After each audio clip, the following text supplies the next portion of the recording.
10 अक्टूबर जब भी आता है, 10 अक्टूबर 1946 का जिक्र साथ लाता है और ये तिथि नोआखाली का जब भी स्मरण होगा, वहां हुए नरसंहार की स्मृति से कोई आंख चुरा ही नहीं सकता। 10 अक्टूबर 1946 लक्ष्मी पूजा का पावन दिन, लेकिन नोआखाली के दुर्भाग्यशाली हिंदू बंगालियों पर वो दिन वज्रपात बनकर टूट पड़ा था। क्षेत्र मुसलमानों का था, मुस्लिम लीग का पूरा वर्चस्व था। 6 सितंबर को गुलाम सरवर हुसैनी ने मुस्लिम लीग की सदस्यता ली थी और 7 सितंबर को ही उसने शाहपुर बाजार में मुसलमानों को हिंदुओं का नृशंस कत्लेआम करने का आह्वान किया।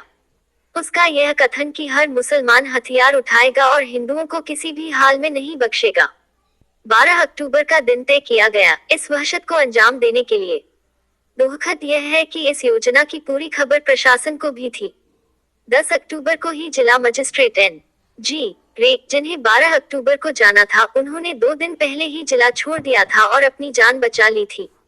मजहब का बैर, योजना के मुताबिक हमला सुनियोजित तरीके से किया गया और 12 अक्टूबर को ही जिले के कई प्रसिद्ध और धनाढ्य हिंदुओं का कत्ल हो गया। उसके बाद तो यह कत्लो गारत पूरे हफ्ते चलता रहा। मुसलमानों ने अपने आकाओं के इशारे पर वहशियत का वो नाच नाचा कि हैवानियत भी शर्मसार हो गई। हिंदुओं का नरसंहार, बलात्कार, अपहरण, हिंदुओं की संपत्ति की लूटपाट, आगजनी, धर्म परिवर्तन, सब कुछ किया उन नरपिशाचों ने। तात्पर्य यह कि शायद ही ऐसा कोई जघन्य कर्म रहा हो जो मुसलमानों ने उस दिन हिंदुओं के साथ नहीं किया। औरतों के साथ सामूहिक बलात्कार, पत्नियों के सामने ही उनके पतियों की हत्या, पतियों की लाशों के सामने ही औरतों का उसी वक्त धर्म परिवर्तन किया गया और मरे हुए पति की लाश के सामने ही उन्हीं आत्ताइयों में से किसी एक से बलपूर्वक निकाह भी कर दिया गया जिन्होंने उनके ही पतियों का कत्ल किया था। हैवानियत की कोई इंतहा नहीं थी। कहते हैं नोआखाली जिले के अंतर्गत आने वाले रामगंज, बेगमगंज, रायपुर, लक्ष्मीपुर, छागलनैया और संद्वीप इलाके, जो 2000 से अधिक वर्ग मील में बसे हुए हैं, दंगे के बाद वो पूरा इलाका लाशों से पटा हुआ था। 1 सप्ताह तक बेरोक-टोक हुए इस नरसंहार में 5000 से ज्यादा हिंदू मारे गए थे। सैकड़ों महिलाओं के साथ बलात्कार किया गया और हजारों हिंदू पुरुषों और महिलाओं को जबरन इस्लाम कबूल करवाया गया था। लगभग 50,000 से 75,000 हिंदुओं को मिला चांदपुर, अगरतला और अन्य स्थानों के अस्थायी राहत शिविरों में आश्रय दिया गया। रिपोर्ट्स बताती है कि इसके अलावा मुस्लिम गुंडों की सख्त निगरानी में लगभग 50,000 हिंदू इन प्रभावित क्षेत्रों में असहाय बने पड़े रहे थे।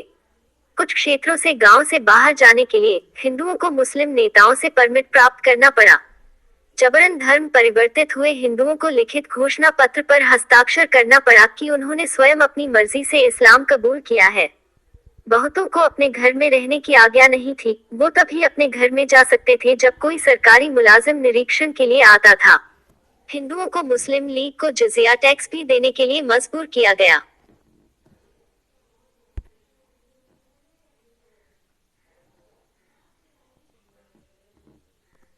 19 अक्टूबर 1946 को ब्रिटिश भारतीय सेना को नोआखाली भेजा गया। सेना को सही जगह पहुंचने में और 2 हफ्ते लग गए। अगले 1 महीने तक सेना ने बचे हुए लोगों के संरक्षण का काम किया। 16 अक्टूबर 1946 मैकेननी ने नोआखाली के नए जिला मजिस्ट्रेट का कार्यभार संभाला। गुलाम सरवर हुसैनी ने कलकत्ता में एक संवाददाता सम्मेलन के सामने लूटपाट और जबरन धर्म परिवर्तन की बात को तो कबूला था, लेकिन उस नराधम ने सामूहिक हत्याओं, गिरोह बलात्कार और जबरन निकाह की बात से साफ इनकार कर दिया। 22 अक्टूबर 1946 गुलाम सरवर हुसैनी को गिरफ्तार कर लिया गया था। हारान चंद्र घोष चौधरी बंगाल विधानसभा के लिए नोआखाली जिले से इकलौते हिंदू प्रतिनिधि थे। उनका कहना था, यह दंगा मुसलमानों द्वारा एक प्रायोजित और आयोजित हमला था।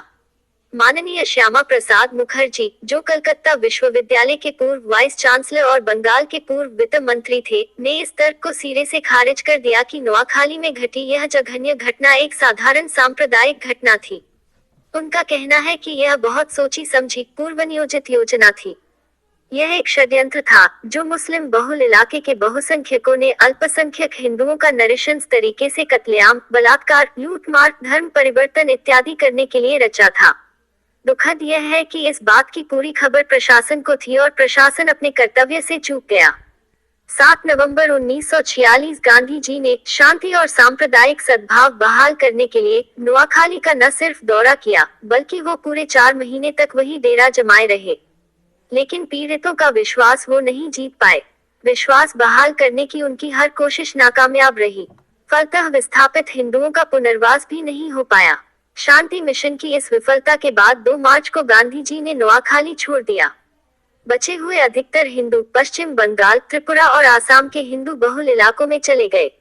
उसके बाद आप सभी को ज्ञात हो, नोआखाली जिले के खिलपारा नामक स्थान में 23 मार्च 1946 को मुसलमानों ने पाकिस्तान दिवस मनाया था।